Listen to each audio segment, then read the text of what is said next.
لباس خوبصورت پہنو اور تمہارا سب سے بہترین سفید لباس ہے، اور پھر کہا کہ لباس جو ہے ٹخنوں سے نیچے نہ ہو، مردوں کے لیے، عورتوں کے لیے اس سے نیچے ہو، اور اس کے بعد ہمیشہ داہنے جانب سے جو ہے آغاز کرو اور بائیں جانب جو ہے وہ اتارو۔ تو یہ نبی کریم صلی اللہ علیہ وسلم کا طریقہ ہے۔ اچھا جی، اس کے بعد سب سے پہلے تو یہ چیز ہے کہ البس جمیل من الثیاب، کہ کپڑوں میں سے اچھے کپڑے پہنو۔ تو یہ جس کو میسر ہوں اس کا بغیر وجہ کے اچھے کپڑے نہ پہننا یہ اللہ کی نعمتوں کی ناشکری ہے۔ تو اللہ کے نبی صلی اللہ علیہ وسلم خود بھی جو ہے وہ اچھا لباس پہنا کرتے تھے، ٹھیک ہے جی، اور اس کے اندر جو ہے وہ بہت سی خیر ہوتی ہے، تو انسان کا اچھا تاثر جو ہے وہ دوسرے کے سامنے جو ہے وہ جاتا ہے۔ تو پھر اس لباس کے اندر ٹوپی، پگڑی، امامہ شامل ہے تو نہیں شامل، جیسے کہ میں نے پہلے بھی وضاحت کر دی تھی کہ اپنی قوم کا ایسا لباس پہننا جو کہ شریعت کے خلاف نہ ہو تو وہ سنت ہے اصل میں، اور خاص کر کے دینی طالب علم اور علماء کو یہ کوشش کرنی چاہیے۔ لیکن اس کے ساتھ ساتھ جو طالب علم اور علماء ہیں ان کو اپنا حلیہ جو ہے لباس میں وہ دیندار لوگوں کا رکھنا چاہیے۔ ان کی مثال کے طور پہ پاکستان میں اب کیا حلیہ ہے کہ شلوار قمیض پہنی ہو، شلوار ٹخنوں سے اوپر ہو، تو یہ کام جو ہے وہ کرتے رہنا چاہیے، ٹھیک ہے جی۔ اور پھر اس کے بعد کہا کہ اللہ کے نبی صلی اللہ علیہ وسلم نے فرمایا کہ من جر ثوبہ،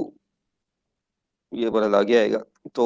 حدیث میں جو آتا ہے کہ اللہ کے نبی صلی اللہ علیہ وسلم کے پاس جو ہے وہ ایک شخص آیا، تو اس نے جو ہے وہ لباس بڑا پرانا پھٹا پرانا پہنا تھا، تو اللہ کے نبی صلی اللہ علیہ وسلم نے کہا کہ جاؤ تم اس کو بدل کے آؤ، تو اور کہا کہ تم پہ اللہ کی نعمت کا اثر نظر آنا چاہیے۔ تو اس لیے لباس جو ہے وہ ستھرا پہننا، جتنی توفیق ہو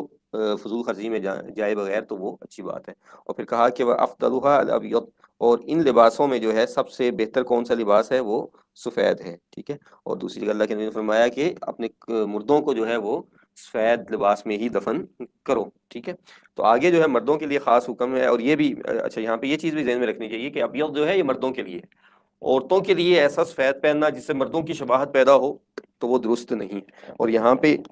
یہ کچھ قواعد جو ہیں مردوں عورتوں کے حوالے سے جو ہے وہ جان لینا چاہیے، ٹھیک ہے جی۔ مردوں کا لباس ٹخنوں سے اوپر ہوگا، عورتوں کا ٹخنوں سے نیچے ہوگا، ٹھیک ہے جی۔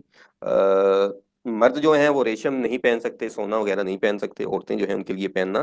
جائز ہے، وہ اپنی تزین اور تجمل کے لیے یہ چیزیں کر سکتی ہیں اور ان کو اپنے خامدوں کے لیے کرنی چاہیے، لیکن غیر محرم کے سامنے وہ بھی یہ کام نہیں کر سکتی ہیں، ٹھیک ہے جی۔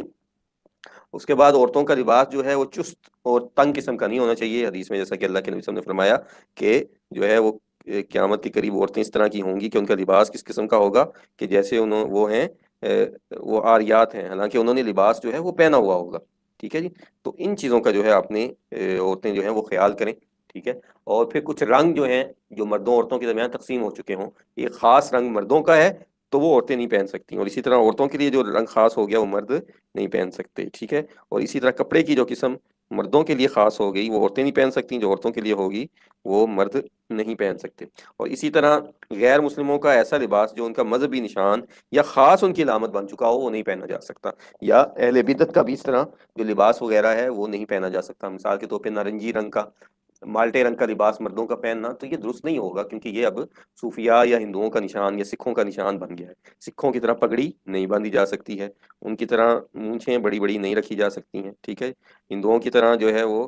نارنجی رنگ کا کھلا ہوا لباس جو ان کے پنڈت پہنتے ہیں وہ نہیں پہنا جا سکتا۔ جس طرح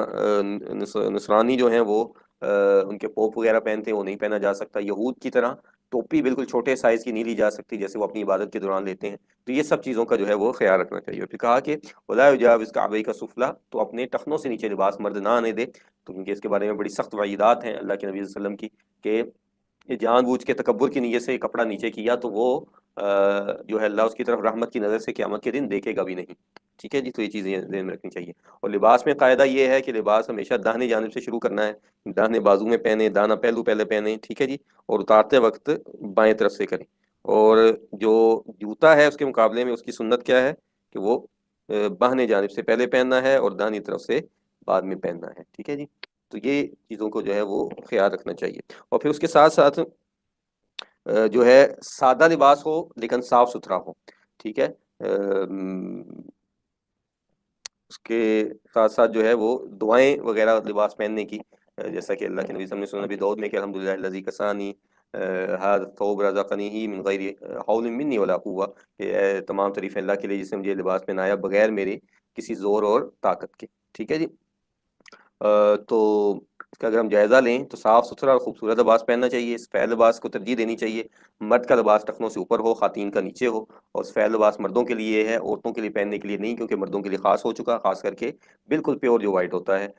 لباس دائیں جانب سے پہننا چاہیے، اور اس کے ساتھ ساتھ کنجوسی نہیں کرنی چاہیے، اللہ کی نعمت کا اثر آپ کے لباس اور جوتے میں نظر آنا چاہیے۔ جوتا بائیں طرف سے پہلے پہنا جائے گا، دائیں طرف سے اتارا جائے گا، لباس دائیں طرف سے پہنا جائے گا پہلے، اور بائیں طرف سے پہلے اتارا جائے گا، اور باریک اور چست عورتوں کا لباس غیر محارم کے سامنے پہننا جائز نہیں ہے، ٹھیک ہے جی۔ اس کے ساتھ ساتھ یہ بھی چیز ذہن میں رکھیں کہ اللہ کے نبی صلی اللہ علیہ وسلم نے جو ہے وہ لباس شہرہ سے جو ہے منع فرمایا۔ اللہ کے نبی نے فرمایا کہ من لبس ثوب شہرۃ فی الدنیا البسہ اللہ ثوب مہانۃ یوم القیامہ، کہ جو شخص اس دنیا میں شہرت کا لباس پہنے گا، اللہ تعالیٰ سے قیامت کے دن ذلت کا لباس پہنائیں گے۔ لباس شہرت کیا ہے؟ کہ جو قوم میں آپ کے لباس موجود نہیں ہے وہ آپ اس لیے پہنتے ہیں کہ سب لوگ آپ کی طرف متوجہ ہوں کوئی رنگ اور ڈیزائن آپ ایسا پہنتے ہیں کہ سب آپ کی طرف دیکھنے لگ جاتے ہیں، تو یہ لباس شہرت ہے۔ یا دینی طالب علم یا علماء کوئی ایسا حلیہ اختیار کر لیتے ہیں کہ ہر طرف لوگوں کو پتہ چلے کہ یہی عالم اور عالم دین ہے یا طالب علم ہے، تو اس طرح کی چیزیں جو ہیں وہ جائز نہیں ہیں۔